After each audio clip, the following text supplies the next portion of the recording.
Okay, we are back, and I'm just gonna stand up because I guess that was the right option. I guess I don't know. It was probably obvious, and I just didn't get it. Because again, it sounded like if we just stand up, just standing up is alone is gonna kill us. But I put power. Oh, sorry, my phone vibrated and distracted me. I put power into my right hand. I grab the ground and raise my half-sliced body. I see Saber's face for an instant. She looks like she's about to cry. I'm proud of myself for falling in love with her. Hold on. I'm not done yet.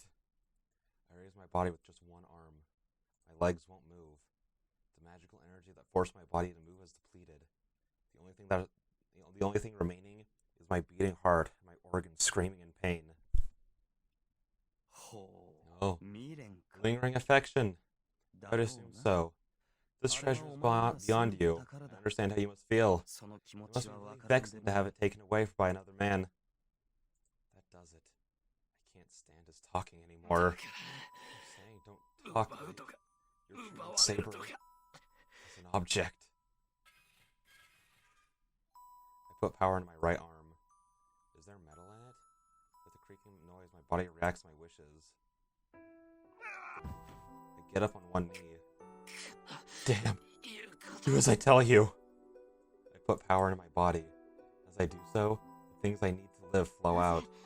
Why do you not understand that it's useless now? Saber's voice is almost insulting. She's a long way away. From a distant place, she is watching me in vexation. I ignore it and keep trying. Saber's voice is just a burden. Not my body, nor Gilgamesh. But Saber's my greatest enemy now. If she objects with an expression like that, his mind will die. Finally, my knee finally has strength. So all that's left to do is stand. No, I do not need your help. As I have been defeated, I am not your sword anymore. Disappearing like this is the natural end for a servant. Saber's voice. She interrupts me anymore. I get mad even at her. No, please stop, Shiro. Do not go on. You will really die. If you die here, you will. How can she say such a selfish thing without knowing how I feel? Shut up. Just be quiet for a second. At times like this, you can't rely on me. Not true, Shiro, please. Do not get your priorities wrong. My life is not important. You should put your life first rather than such a thing. It sounds like she's begging. My mind almost collapses, thinking that I'm making her sound like that. But still, I refuse. There's nothing I want more than you. I can't accept her words. Saber looks at me in astonishment. I don't know why she looks like that, but I remember. She told me I was a fool who didn't know the value of his own life. I think she's right. He's too conceited for someone who can't even think about himself to try to help someone else. That's just complacent happiness, and it's unstable happiness for the other party. The most important person is yourself. The most important person is yourself. That kind of person probably can be happy and share their happiness. Yeah, be a fool who doesn't consider his own life. I was wrong about what's most important for me. Since that day, that seat has been empty, but I am grateful for that abnormality. Because in that empty seat is sitting a person I want to save from the bottom of my heart. But Saber, this wouldn't change even if I valued my life above all. You're more beautiful than that. There's nothing inside me that can take your place. That makes me realize I didn't feel sympathy for her. The girl I saw in my dreams, she fought alone and died alone. I thought she was unrewarded. At the same time, I was charmed by her. I just thought she was beautiful. She pulled out the sword and ran through her life without looking back. Her life itself was so brilliant. That's right. So I have to protect her. So that you, all alone, won't be engulfed in darkness in your last moments. That's right. So that in your last moments on the verge of your death, so that you can be proud of your life. My doubts disappear. My path is so clear. Sorry. I like you the most, Saber. I won't need you to die like him. After I say that, I regret apologizing to her. But I had to say it. I wanted to say it now at this moment, because there would be no impurities mixed in words. I hear her gasp. I wanted to turn around and see, but I won't since I can't really see anymore. I get up. I can still fight if my heart is beating. My magical energy is my life. As long as my heart is beating, I'll keep on recreating your sword. Well done! So now what? What can you do now? I feel a burning heat on my right hand. Perhaps because I'm close to death. I remember 10 years ago. It's a terrible illusion. My body feels like it's still on that fire, reaching out for life. Go away. I can't give Saber to you. I raise my right hand and say that. Fool, I do not need your consent. The enemy raises his sword. Get down, Shiro! I hear Saber's voice from behind me. I ignore it. Using my remaining magical energy, I project the sword once more. I'm stopped by that light. Even though it's not as strong as Excalibur, the light that can burn away everything it touches is coming for me. Feeling that heat on my body, I don't think about my death but Saber behind me. She'll be dragged in like this, so I have to at least protect her. I said I'd protect Saber. Yes, I wanted to protect her. She's strong, but at the same time she could have broken down at any moment. So I have to hold steady. She's like a drawn sword, so I have to help her so she doesn't get hurt. And then, before I realize it, there's something like a sword in my right hand. Whose voice was that? Hesitation is only for an instant. At the same moment, the Golden Knight, absolute victor, retreats. Shiro, let me! Saber takes my hand.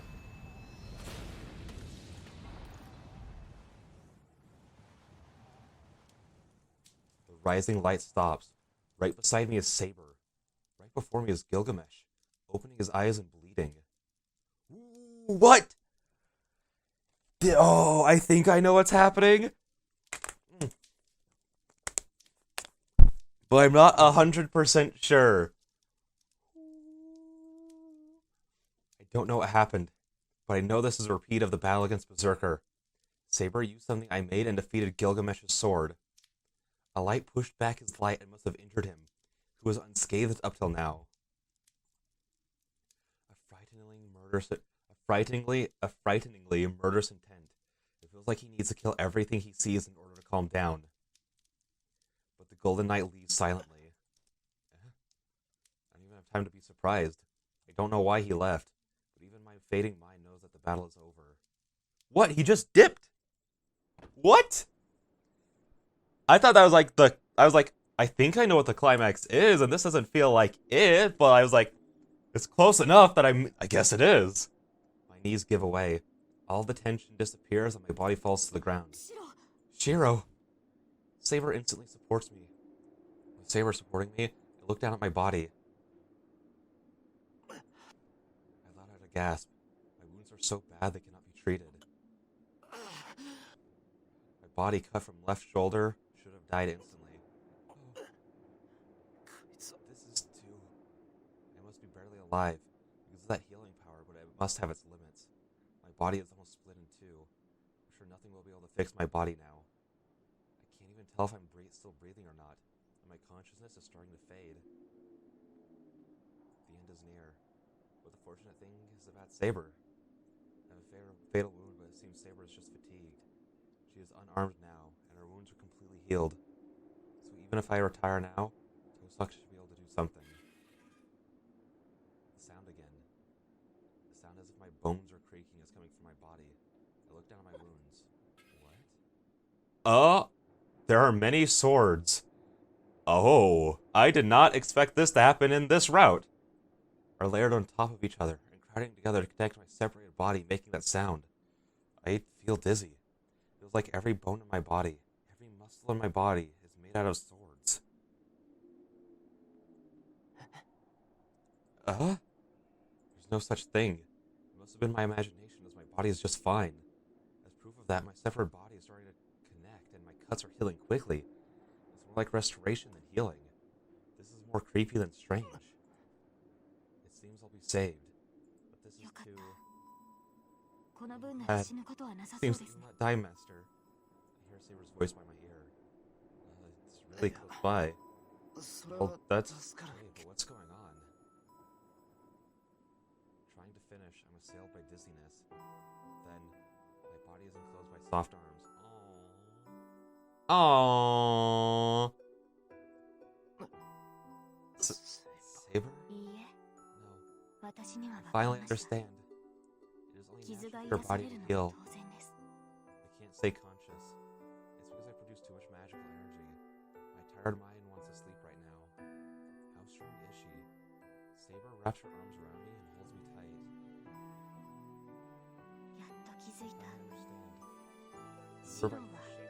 I understand. I mean, shouldn't it be the other way around? Wink, wink, nudge, nudge. You're my sheath, Shiro. Sorry to ruin the moment. She says so in a deep, sleeping voice. The feeling is so comfortable that remaining consciousness fades away. I'm glad to be saved and let my body sleep. But before that, I told myself that it would have been more perfect if our positions were reversed.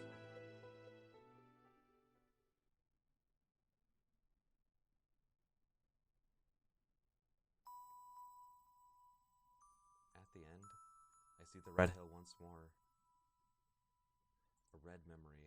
I dive deeper into her memory, and I realize this is the last time.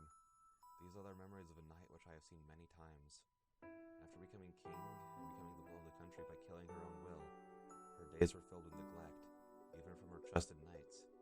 Every time she won a battle, Artoria was made to wish for a battle she did not wish for. She continued to hide her sex, surrounded by suspicion. What awaited this isolated girl was a rebellion by one of her relatives. A young knight took over the country while the king was on an expedition. The man's name was Mordred. That knight, who was the son of Morgan, the sister of the king of knights, was actually the son of the king of knights. I shouldn't laugh at that. You know what I mean. And I'm just thinking of like how people would react to that. You know, to start at the end, Artoria could not have children as a woman, but Mordred certainly inherited the blood of Artoria. Artoria's older sister Morgan. I'm not sure how far she went, but she despised Artoria for becoming king, even though Artoria was younger than her. Mordred was created as her other self. He served the king as her other self. He served the king as a knight with an unknown father, waited for his chance to take over the throne, and finally organized revolt. This was the battle later known as the Battle of Camlan, the end of King Arthur. King Arthur discovered Mordred's betrayal on her expedition and returned to her homeland with her tired troops to invade her own territory. She slashed away knights that used to serve her. She attacked the lands she once protected. The few knights that stayed with her died off, and the only one standing in the end were her and Mordred. Their personal combat ended with the king's victory, but she did not emerge unscathed. Mordred was bound by a strong curse, so he still swung his sword even after his death, and left a fatal wound on the king. This is the end of this battle. The last of her, the one called the King of Knights. It must have been painful. Come to think of it, none of her battles were painless. Every one of her 12 battles was severe, and this just happened to be the greatest wound appropriate for her end. She returned to Britain and destroyed her own army. She punished the knights who used to serve her, and the knights following her all died. And in the end, she had to kill her own son, even if he was only son in name. I cannot tell what went through her mind, but I have to wish the lone king who tried to be a king until our last moments, wish that our last dream might be a normal dream, one that the girl called Artoria might wish for. And I think with that, we'll end the episode there. I realize that's a little bit shorter, but it's mostly just because I'm planning to record a lot today, and I just kind of have to go at this moment. And I mean, the first episode was like 30 minutes of this session. I mean, come on. I tend to record like 3 at a time, and then I tend to go take a little bit of a break just to let my voice recover. And I can just kind of already feel it giving out. So I will cut this one here, take a little bit of break while I do other things, and then I will come back, because I do actually really want to finish the Fate route today. Which might be, some people might be sitting there like, okay, Lamau, he doesn't know that he has another 12 hours left. But I mean, it feels like we are nearing the climax, so hopefully I can with another maybe 2 sessions, maybe? I don't know.